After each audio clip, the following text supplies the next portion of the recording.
Welcome back to Queens of the Damned podcast. So this week we are covering international ghost stories.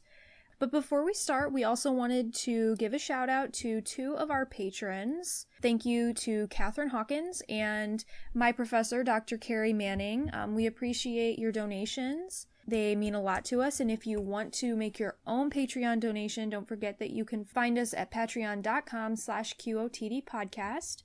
We also wanted to remind listeners that we do have a giveaway going on right now. If you leave a review for us on iTunes or follow us on Podbean, you'll go into a drawing for 3 movies and 3 little horror memorabilia items. They're all really cool, and we're going to have 3 winners. You get to choose a movie and one of the little items. So make sure you jump on over there and you either follow us on Podbean if you aren't already, or you leave us a review on iTunes if you haven't already. We also released earlier in the week a blog post on WordPress where you can find a short story written by a local author. His name's Drew Leathers. He is a St. Ambrose University alum. And his short story is very creepy. It's very much so influenced by H.P. Lovecraft. So jump on over to our WordPress and take a look at that.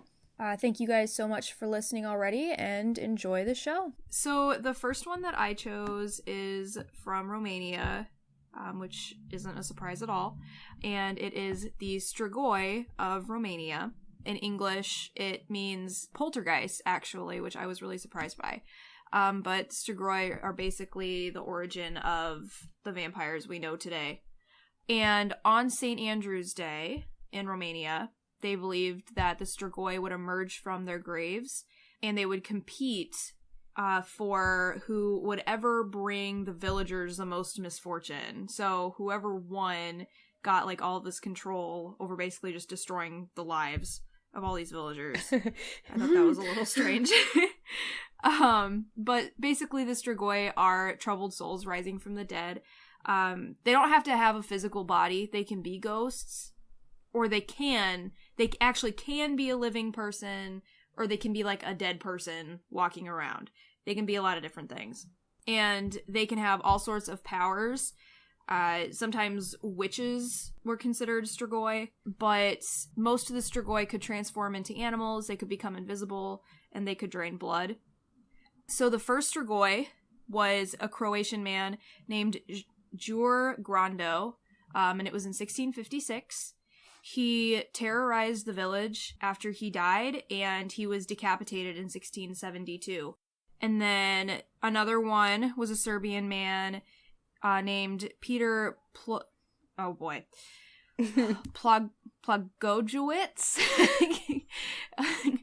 Welcome to 45 minutes of Miranda butchering names.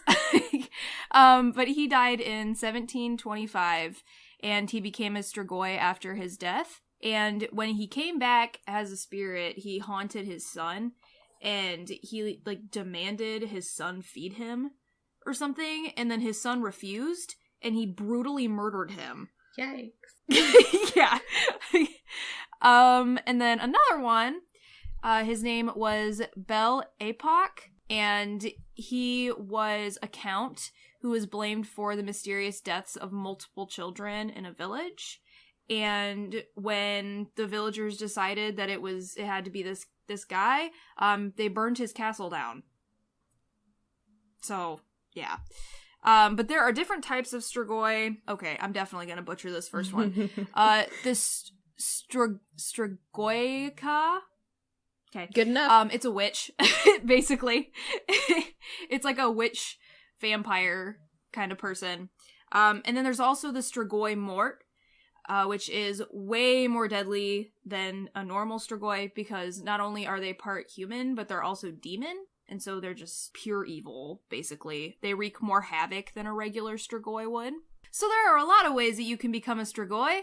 Some people are just born that way. I was gonna say, like, if your neighbor doesn't like you, or... Yeah. Yep.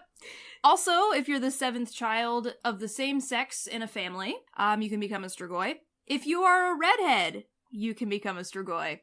If you lead a life of sin, if you die without being married, if you commit suicide, if you've been cursed by a witch, if you've been born with a caul or a tail, if you're born out of wedlock, if you die an unnatural death, if you die before baptism.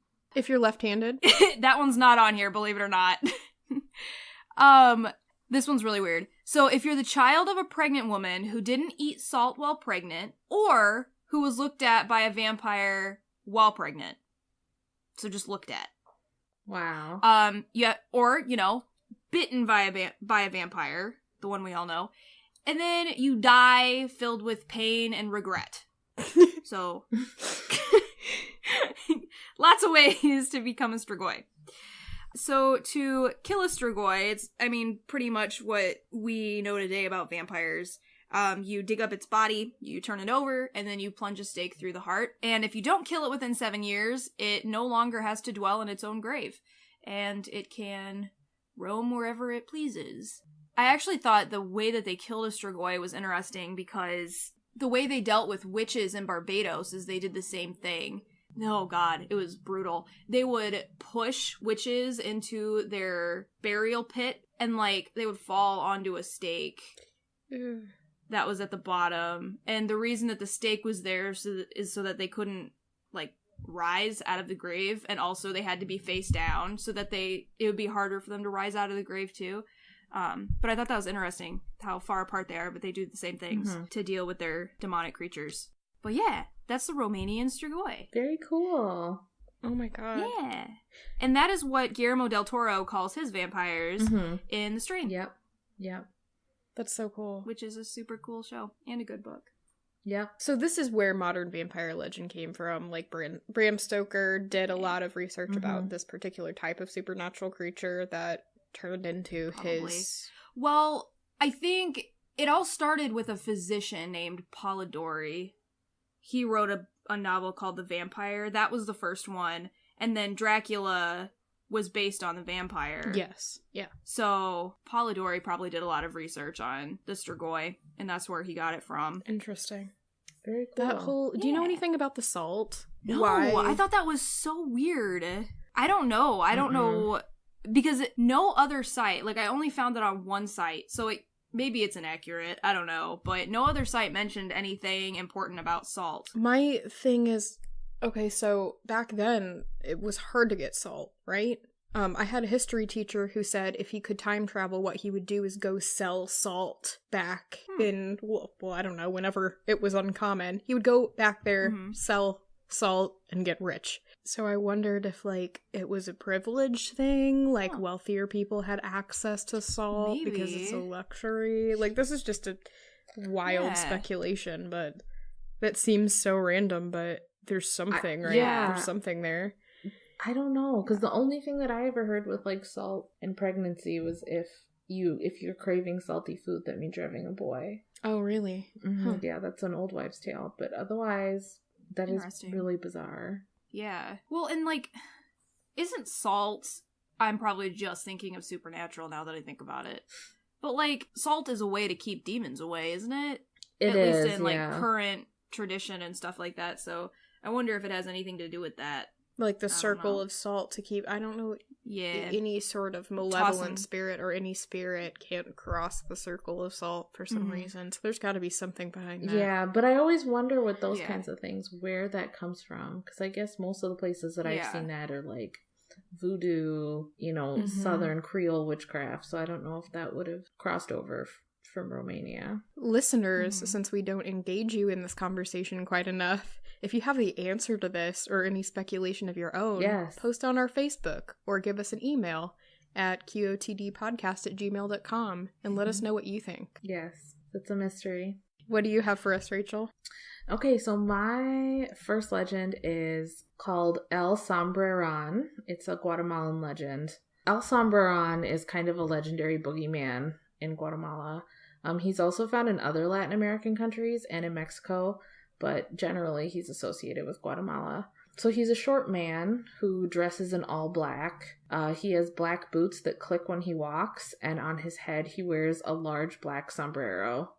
He also carries a silver guitar, and basically he will wander the streets until he sees a woman that he likes. And the kind of women that he likes all have large dark eyes and long black hair. And he'll follow them home, and he'll position himself under their window and serenade them with his silver guitar. Yes. No! And once he's... Oh my god, I'm sorry. I'm so uncomfortable. Yep. Oh my god. And once he's bewitched them, he will somehow... The legends aren't really clear on how, but somehow he gets into their residence. And he likes to braid their hair. Oh my god. And he will also magically place soil in all of her food, no matter who prepares it, no matter where it comes from. And the soil will cause her to stop eating and sleeping. And eventually she'll die. Oh my god. Dick. Yep. So the biggest legend with El Sombrero Ron is a girl named Susanna. She's from the town, I'm going to butcher this. Sergio did tell me how to pronounce it, but I'm not going to do it right. La Recollection. So Susanna was the daughter of a woman who owned a local store. And of course she had long black hair and big dark eyes. So she was just his type. And she was sitting outside in her balcony watching the stars when El Sombrero Ron shows up. And he basically begins singing and playing his guitar for her, and she falls under his spell. And he just started coming out of nowhere. He would come in the house. He would just appear like magic when she went up to her room to braid her hair. She just felt like she couldn't stop him. She didn't know what was going on, but it was like she was under a spell. And each time she was given a plate of food, it was contaminated with soil. And eventually, as she's dying from not being able to eat or sleep, her mother cuts her hair and takes it to a church and asks the priest to soak it and bless it in holy water. And after the priest did that, El Sombrero Ron vanished and never came back to bother her. So there's another legend where basically the same thing starts happening. You know, he sees her, she's beautiful, he shows up, he starts playing songs, he starts braiding her hair. So in the legend, once he finishes the first braid, once he braids your hair for the first time, you're his forever. But for some reason, with this girl, he got bored and he quit braiding her hair halfway through and left.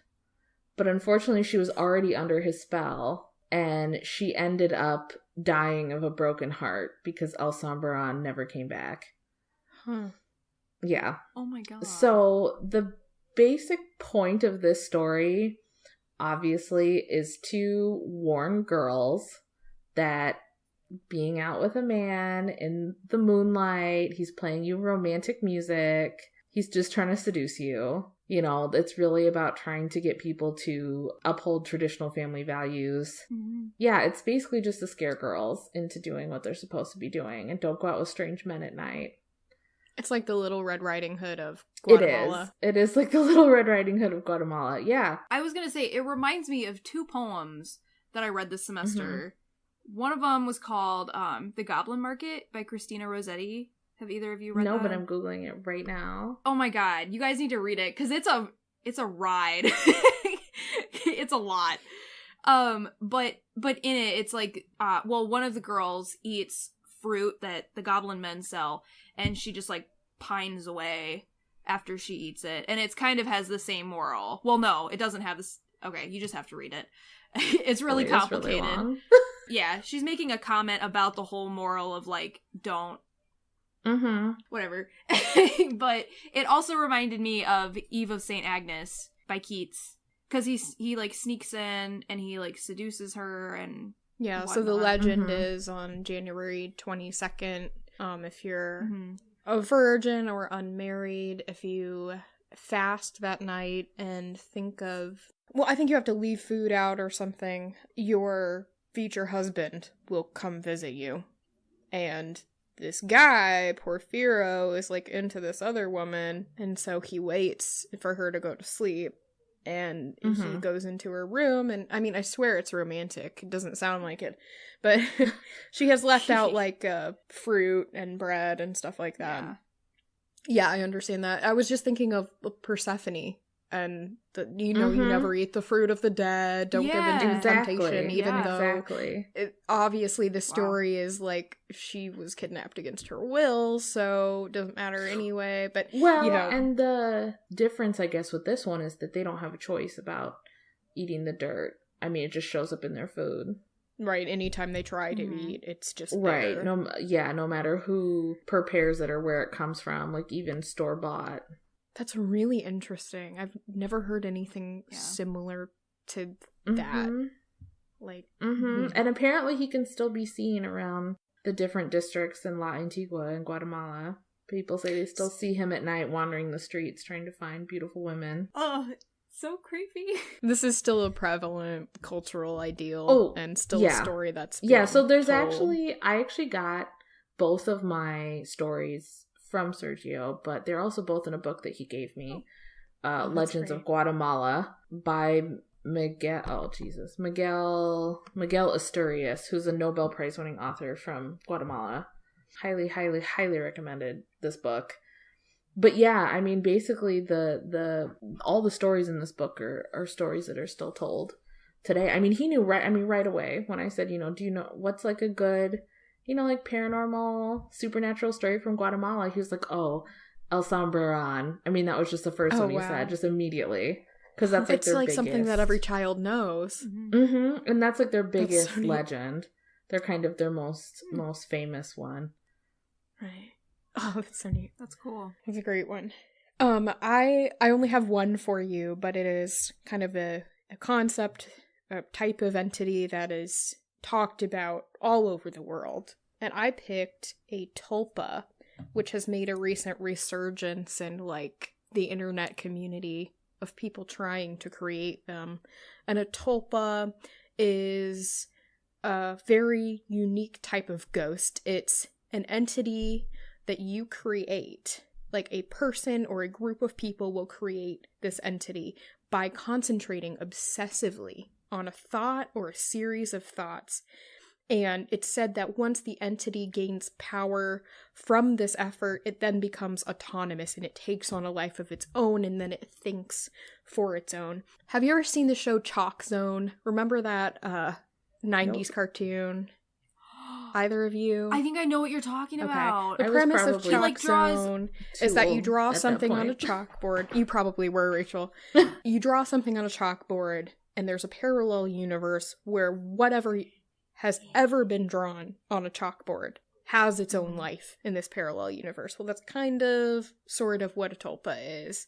And what I find frightening about this concept is that tulpas can allegedly be created unintentionally, so they're not merely this like fun experiment at creating an imaginary friend, but they can spring into existence from someone intensely thinking about something. So if someone is obsessed with something, or let's take, I know we keep going back to the little stranger, but if someone is obsessed with revenge subconsciously, they can create this kind of malevolent entity. And now the culture surrounding tulpas nowadays on the internet, it's like 4chan and people trying to create these fun imaginary friends that kind of take on a life of their own. But the word tulpa originated in Tibetan Buddhism, they think, and it's also found in Indian Buddhism. It's a very complex sort of thing. The word they use is not the same concept as the kind of thing we're talking about right now. Another word for it is a thought form, if you've ever heard that before. I had not, but I think I remember when I was writing about the little stranger, I was looking this up and I came across thought form. So I'm just going to barely scratch the surface of this concept because, like I said, it's found all over the world. The word tulpa isn't always used to describe it. I think poltergeist might be comparable depending upon your beliefs about poltergeists. But I didn't even use the word poltergeist as a keyword here. So this is a subject that if you're interested in, you can research more about it on your own. The person who originated or who coined this term, her name was Alexandra David Neal. And she was an English woman who was born in the 1860s. And she wrote a book in 1929 about her experience with tulpas. And she loved to travel to Tibet, which that's where tulpas, the word originated. And she had several experiences with tulpas, but I'm just going to tell you a couple of the most interesting ones. The first one is when she met an artist over there, and he painted wrathful deities. And some of them, I think, were of his own creation, like he just made up these characters.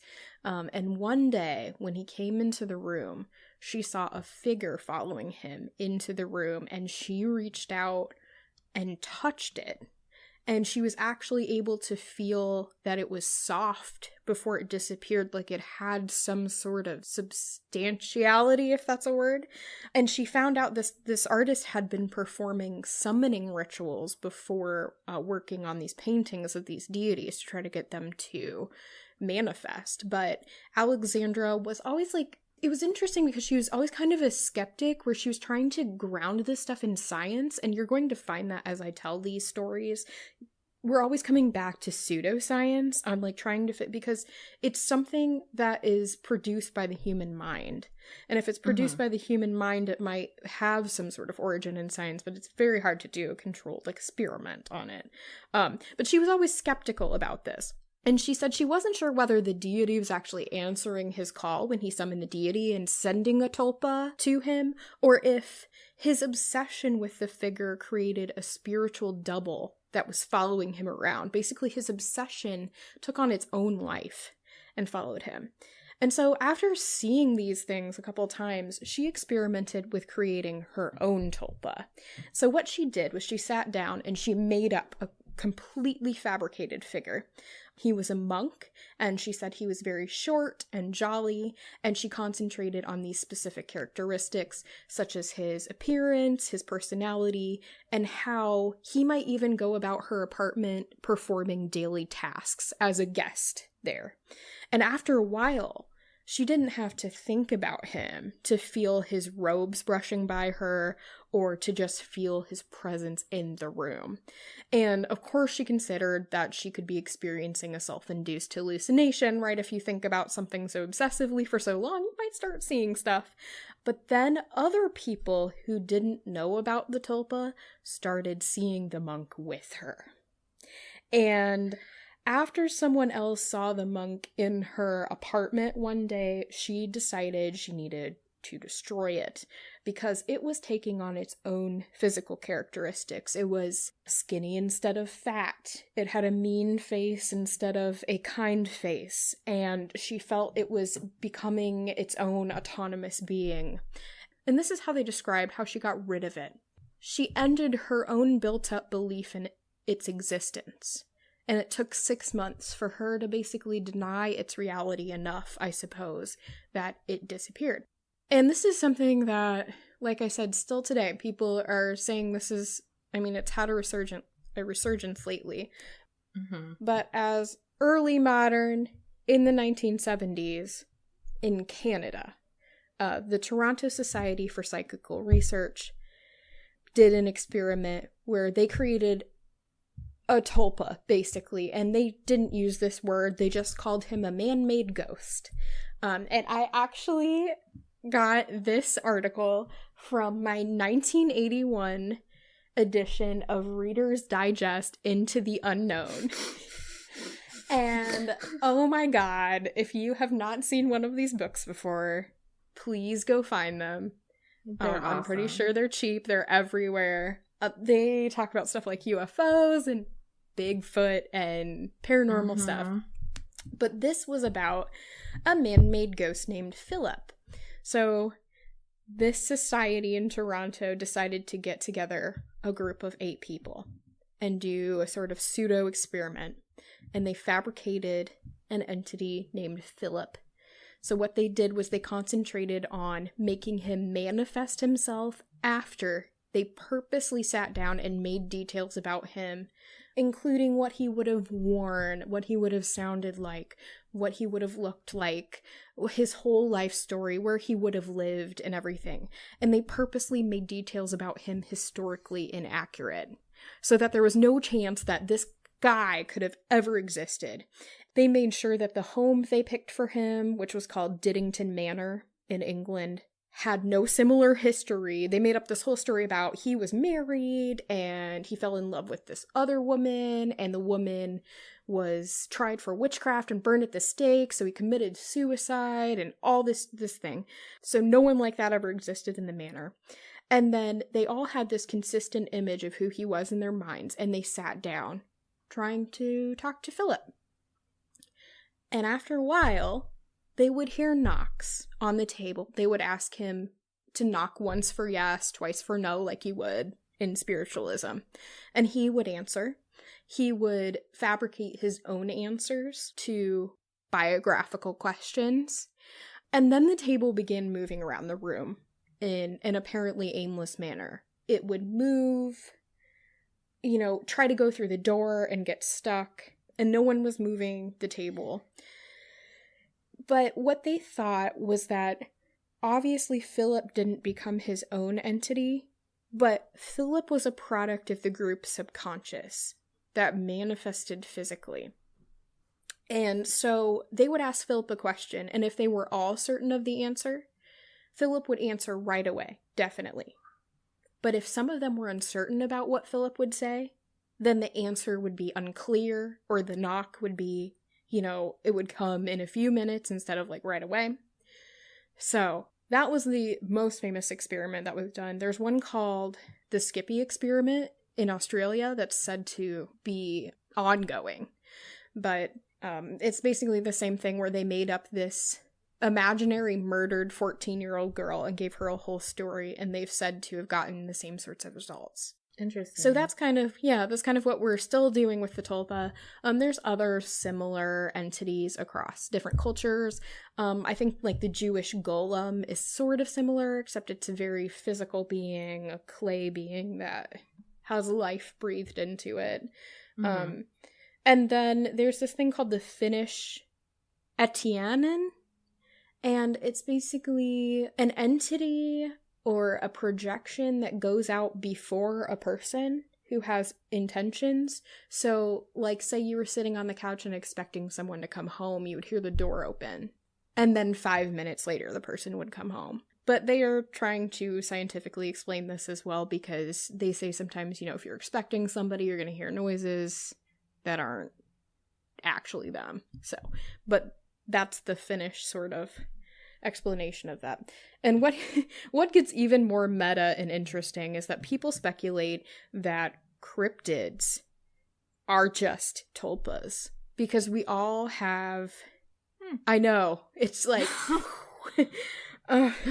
so Bigfoot, right? Enough of us have this concept of Bigfoot in our minds that we keep seeing Bigfoot, and it's just a projection of our collective unconscious.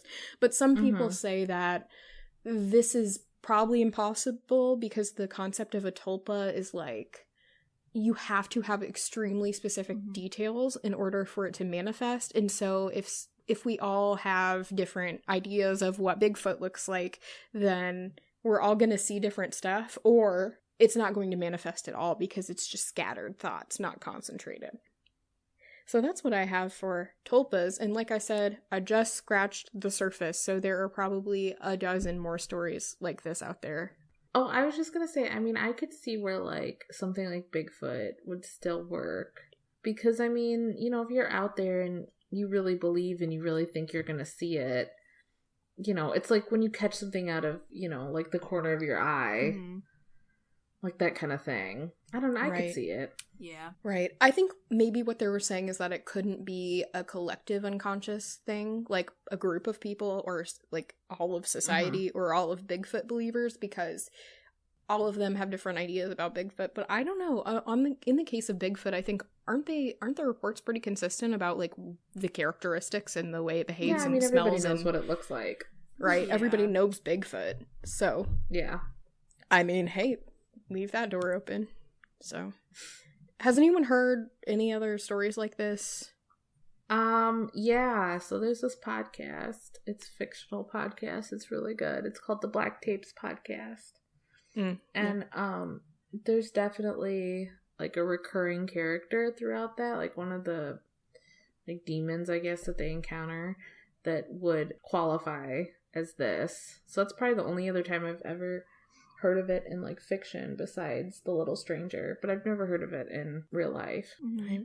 Well, they described it as I think they described it as a poltergeist in The Little Stranger, and investigating the possibility of the poltergeist being a manifestation of like domestic turmoil or something would put me down a whole other rabbit hole. So if you're interested in that, or hey, listeners, if you have any stories about that, email us, put it on our Facebook. Yeah. We want to know like what you've heard, because it's just a vast amount of paranormal info out there, especially with this concept that is kind of elusive, that has many names. I think sometimes people aren't connecting the dots between, you know, all across the board. Why you would try and conjure something like that, though, I really don't know. No fucking way. I mean, People not that do I'm it. saying I believe in it, because I kind of don't, but like, what if it's real?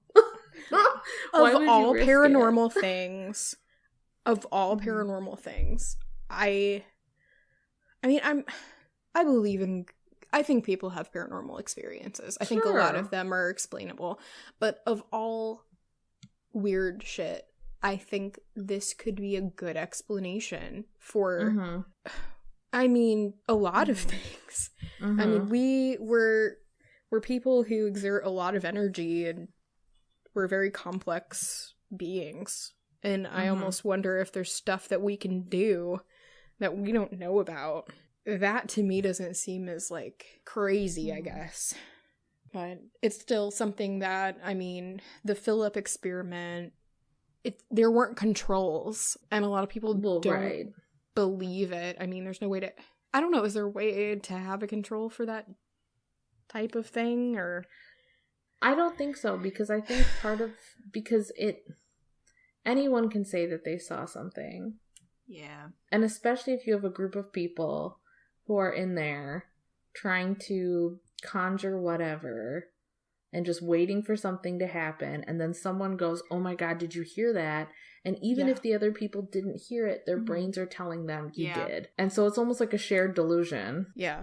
But one thing they said was that, you know, Philip wasn't a real thing, of course, but their subconsciouses were making these things happen, like moving things, and just that group effort. And they had this, I couldn't find it, but there was one story I heard where they did this same kind of experiment, but with EVPs. And they would concentrate on a word. They'd all concentrate on the word moon or something. And then they'd get an EVP that said moon, just clearly. A large group of people. I don't know. I mean, I guess the other problem with it, though, again, I mean, if you're listening for the word moon, you can hear it. Right. You can hear the word moon. I guess the control would be someone, okay, obviously not a scientist, but someone who isn't at all involved and has no clue what's going on. Listening to the recording and going, and they'll say, like, what do you hear? And they'll go, if they say moon, that's pretty extraordinary. Right. I mean, it's kind of like that, it's gonna sound stupid, but it's kind of like that video that's going around, right? Do you hear Yanny or do you hear Laurel? I didn't watch it. It's pretty clearly Laurel to me. See, and to me, it's really clearly Yanny. But you're kidding. No. Oh my god! It sounds like a guy. It sounds like a guy who's trying to explain something to his grandmother over the phone, and he's enunciating Laurel. That's what it sounds like to me. But I've heard a lot of people that listen to it and they hear one of them, and then as soon as someone says, but don't you hear this, then they're like, well, then that's all I can hear. You know, as soon as someone said maybe he was saying Laurel, that's all now that wasn't the case for me, but they're like, that's all that I could hear was Laurel. But were they really hearing it, or was their brain just telling them it was there, and so that's why they were hearing it? So I think that's the problem with some of those EVP recordings, is that if you're told, well, this is what it says, of course you're going to hear that. Right, we're so suggestible. Exactly. People are easily swayed. It is neat, though. I mean, it's a neat concept. But like you were saying, I don't think there would be a way to do like an actual controlled scientific experiment with it. The closest you would get, at least with the EVP thing, would be having someone who had no clue. Mm-hmm. Just hearing the same word. Or, I mean, I don't know what you would do with, like, the one I just described. Would you... I mean, because the person can, even if they're ignorant of the context of the situation, they would be able to figure out what was going on in a way. Like, obviously, these 8 people are sitting here trying to contact a ghost, and that automatically makes them suggestible to also hearing things. Right. Even if they don't know the whole Philip story.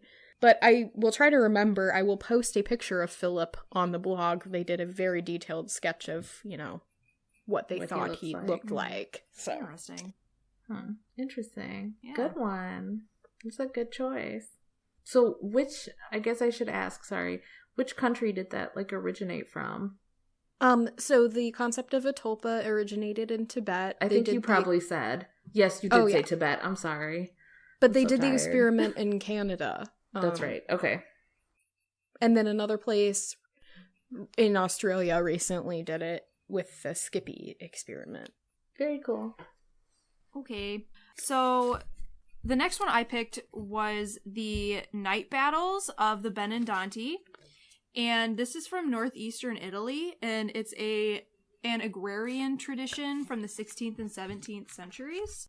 And a lot of the Benandanti were accused of heresy during the witchcraft trials. They were usually released because it was kind of like questionable whether the church could consider them witches or if they were against witches or really what they were doing. The Catholic Church really became very influential in the Benandanti as well. The Benandanti were a group of people who were chosen by being born with a call, and when they turned 20, or when they sometime in their early 20s, other Benandanti would come to them in their sleep, and they would lead them out into the woods riding various animals. And just to make it clear, this didn't actually physically happen. It's like they leave their physical bodies behind when they do this. And when they ride out, they find witches during their Sabbath, and they fight witches. The witches that they would find during the Sabbath were dancing and fornicating, and basically this is just like a story of good versus evil for the most part. The Benandanti were led by a captain or a glowing angel, which, if I'm remembering correctly, the concept of the glowing angel didn't really come in until, like, the Catholic Church became involved. So basically, if the witches won these battles, evil triumphed, clearly, and there would be plagues, there'd be withering crops, animals would die, there'd be storms, and obviously the opposite if the Benandanti won. So these night battles occurred 4 times a year before every season, and it's kind of hard to determine how this could have even happened, because you could say maybe they were hallucinating, but the problem with that is that Benandanti, who had never even met before in their lives, have the exact same stories. Like, they could describe the captains the same, and describe the places that they were at during the battles the same. I find it really interesting. It's a very different take on witchcraft. That isn't a lot of information, but if you want to read more about it, basically what Carlo Ginzburg does is he goes into the actual trial records of the Benandanti who were taken by the Inquisitors, and he just goes through the trial records. And it's really fascinating. The way in which the Inquisitors spoke to the Benandanti, I mean, it was clear that they were working with 2 very different things, because they can't be heretics because they're fighting witches. But they're not Catholics. But to them, so they are heretics. Yeah, but they're also, like, since they're leaving their bodies, that's kind of a form of witchcraft. So, like, it was really difficult for the Catholic Church to kind of determine what to do with these guys. But I think it's a really interesting story, especially since they don't actually believe that witches are, like, right physically in front of them. They're like these spirits, basically, that you fight before every season, and it determines whether you have a good season or a bad season. That's the Benandanti in the night battles. That's interesting. And I like that it's like an actual historical group of people, and something that, you know, people that actually existed. Yeah. It's really cool. I've never heard of that before. No, I can't believe that. I've never heard of Me it. either. I'm so interested. What's the name of the book? It's called The Night Battles. Okay. Because I'm, like, interested to read it now. So what did they end up doing with them, the Inquisitors? I don't Is that think the they word for ended them? up killing any of them. They were just confused. Yeah, well, I'm trying to They're like, I don't remember. know. Like, Yeah. there's a hole in my rhetoric, in my thinking. So Right. now, what do I do? If I'm remembering correctly, like, they kept imprisoning the Benedonti, and then, like, the next Inquisitor that would come in, they would just let him go, and then they would imprison more of them, and then they would let him go, like, because they have nothing to really convict them for, because they're fighting witches. Yeah. That's Yeah. hilarious, though. That's so interesting. Yeah, because all I can think is, like, I'm surprised they didn't just kill them because they weren't Catholics. Mm-hmm. Yeah, it's pretty cool. I mean, Joan of Arc was a Catholic, and they had no problem getting rid of her. yeah, that's... I wonder if they saw a potential ally there. Because obviously it wasn't really about what they believed. It was about power. Yeah. I mean, that's what it Oh, well, that's what sure. it boiled down to. So they were like, okay, well, maybe they're not like following everything to a T, but they're cool. Like, that's okay, because they're not being, like, transgressive. Yeah. They're not trying to, overthrow us or do something that we don't like, that we feel threatened. Right. So I guess we have to let them go, Right. because they could help us, or, they're not. They could do the Doing dirty anything. work for them. Right. Yeah. Right. Cool stuff. Good pick. Good one. Thanks. My second one is La Siguanaba, and La Siguanaba is a female spirit. So La Siguanaba this is actually a Mayan myth, so it's very old. But she was a beautiful woman. She had an affair with the god, I'm not going to pronounce this right, Tlaloc, or maybe it's just Lalak, maybe the T is silent. But anyway, she ends up becoming pregnant by the god, but she's a horrible mother. She leaves her son alone in order to meet with her lover. And when the god found out what was happening, he cursed her. And he cursed her to roam the earth forever. And she'll be beautiful at first sight, but when men approach her, she turns into a hideous creature. So she is cursed to wander the countryside, and she appears to men that travel alone at night.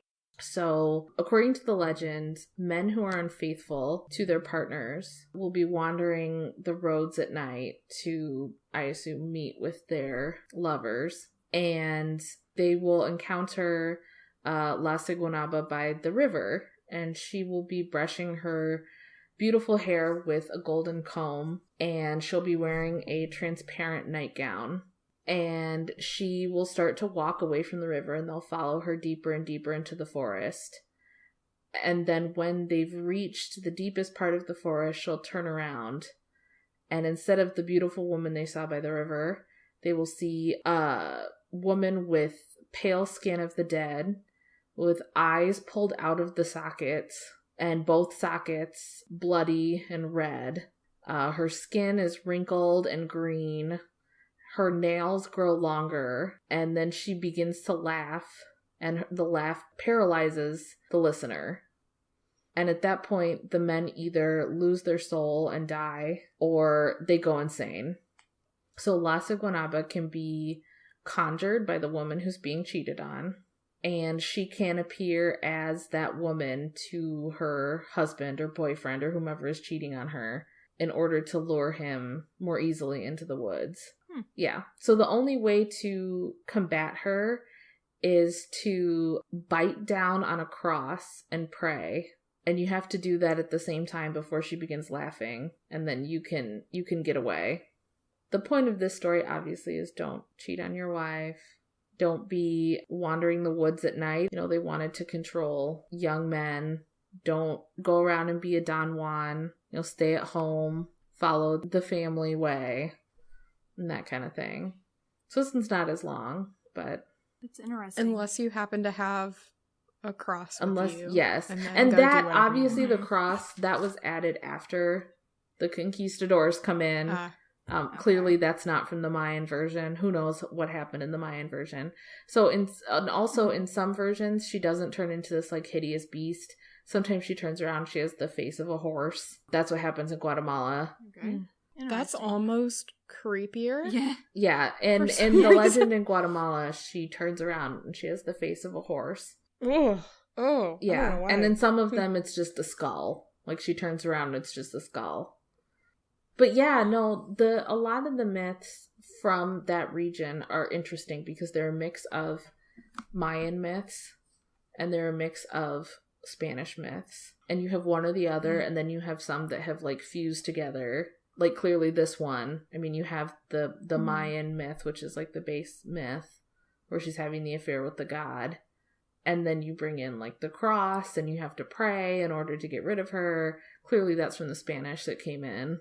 Right. And the narrative of, like, God will always conquer evil, so we have to put that in there. There's no, like, yeah, but, I mean, like, if you absolve yourself, you can be absolved of your sins if you repent. Right, exactly. That's what I'm trying to get out of my mouth. If you repent in time, God will save you. But if he doesn't, then your soul is taken, I assume, to the devil.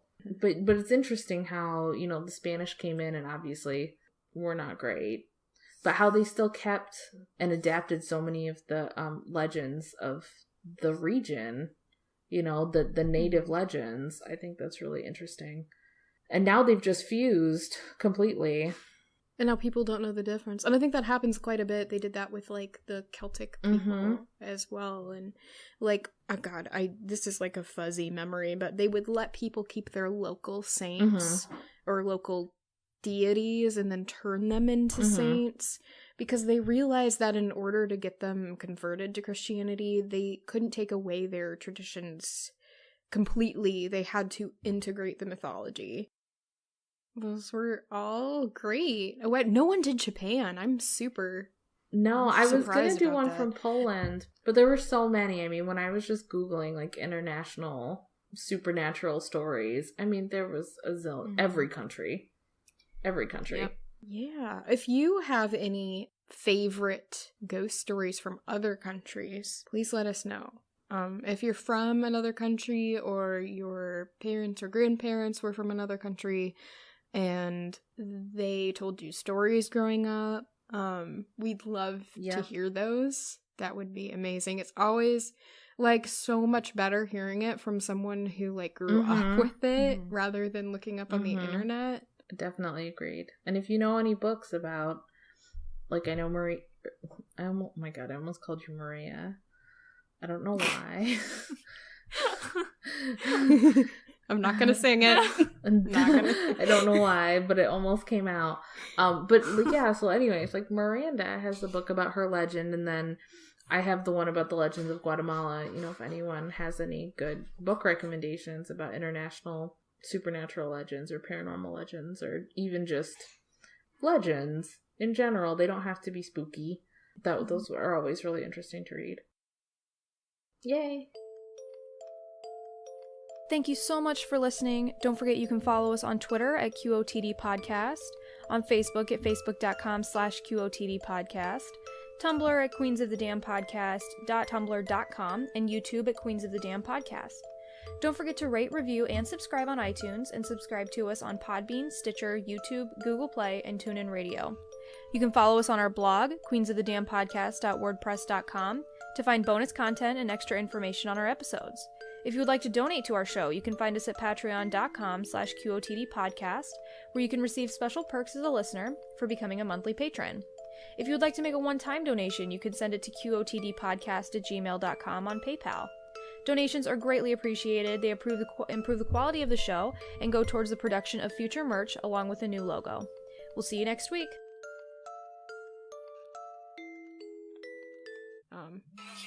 Sorry. Oh my goodness. Ed Sheeran! Stop it! Oh my god. So sorry. I'm so glad I stopped talking before that went on. Oh my god. Okay.